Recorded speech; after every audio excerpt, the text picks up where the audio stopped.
May 12th is a day that's going to live in our hearts and minds forever as Washington football fans. Dan Snyder agreed to terms.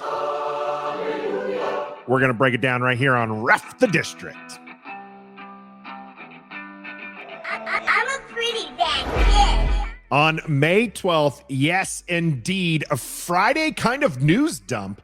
Adam Schefter reported that Josh Harris and Dan Snyder have agreed to terms.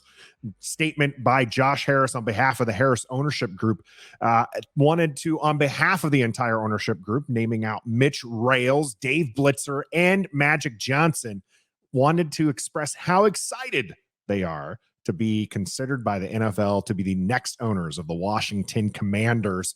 And Dan and Tanya Snyder actually getting in the action, confirming as well with their own statement.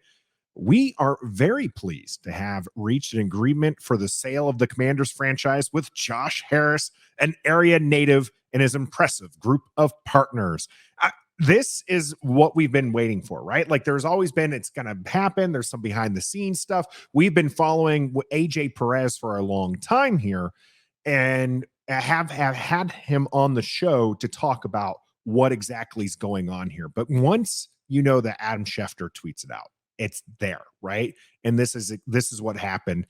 Adam Schefter on the 12th of May, Washington Commanders and a partnership led by Josh Harris have entered into a purchase and sale agreement. It was jointly announced today. Love to see it. This is something that I think most fans have been wanting. There are some fans out there who don't think the ownership matters. And it does. I mean, there are things that have been absolutely held back, and there's decisions that Dan Snyder has done that impact the football. I get if you want to just focus on what happens on the field. Totally understand that. He's had an impact for that, and that football field matters. It's the teams, the states in D.C. have done a complete 180. Virginia, Maryland, and D.C. are all now trying to bid for where the stadium is going to end up. That matters. That to the fan base matters. And when you have an owner who's coming off his yacht, like I know we joke about that all the time, but when he comes off his yacht and he picks a player who the coaches and the staff might not want, like that impacts the things that are on the football field. And that's the football field side of the things. I mean, we're not even talking about all the other stuff that's going on. There's still an investigation going on that, according to AJ Perez from Front Office Sports, that there is talk that the Mary Jo White report, it might not be released until much later this year. So that way it doesn't kind of interrupt the Harris, honeymoon of the purchase. So those things are all kind of in the backwater, but we're not here to talk about Dan Snyder because he gone. He gone. And that's, I think, a big thing for a lot of people when it comes to this. And there are some people who are weighing in on the excitement for Josh Harris. And I'm going to get this over real quick. I don't really care what RG3 has to be excited about. If he's a fan of this team, then great. That to me is what's important. And this is going to come as a bit of a shock to probably most people.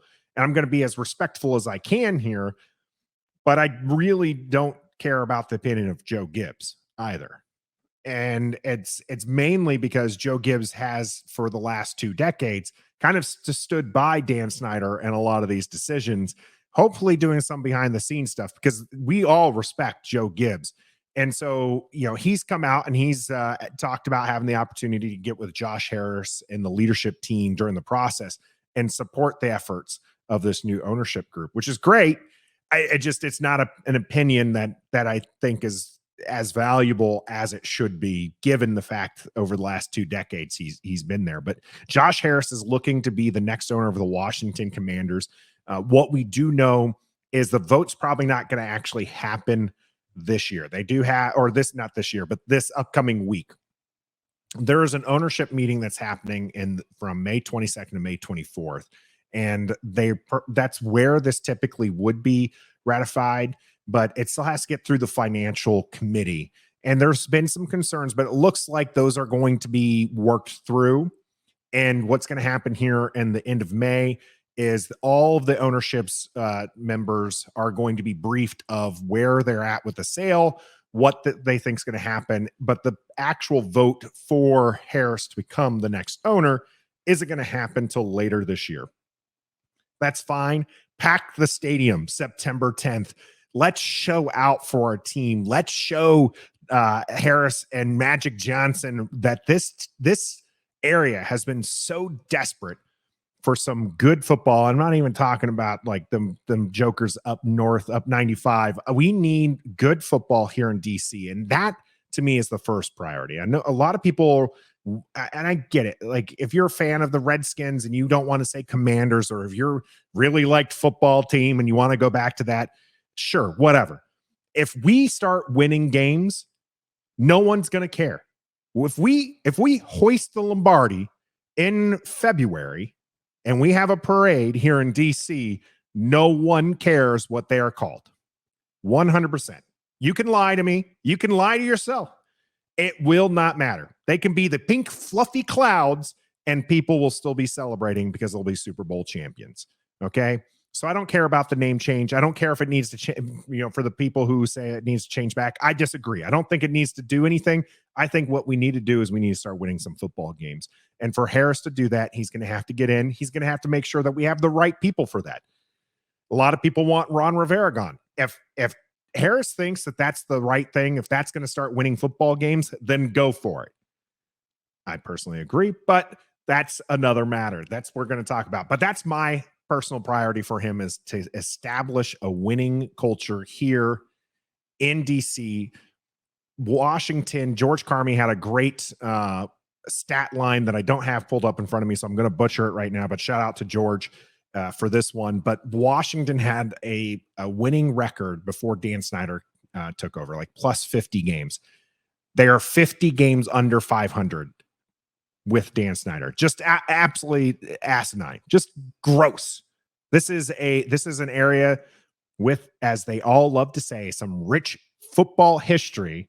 Let's get back to it because that's what's important. And getting a new stadium is right up there with this. Getting us state-of-the-art facilities and getting us back in DC, in my opinion, would be great. Work to make sure that we have a stadium that we're packing with burgundy and gold. And I think that a lot of the other stuff is going to start working itself out. And this should be good for all parties. Let's bring it on. Let's bring September 10th on. Cannot wait to get to football, but we definitely wanted to talk about it here on Ref the District. Let us know what you think. Are you excited? May 12th? Are you going to be celebrating that day next year? I know a lot of people might be confused. Are we going to celebrate that, or are we going to celebrate when it's ratified? I'm going to let you know we just need to celebrate it all. The whole thing. This is a turning point for the franchise. So let's celebrate it. But let us know what your priorities are for the newest Harris group as they come in. Do you want the name changed back? Do you think the stadium should be the first priority? Do you think cleaning house? Let us know in the comments. Don't forget to like this video, subscribe to the channel, and until next time, be a fan.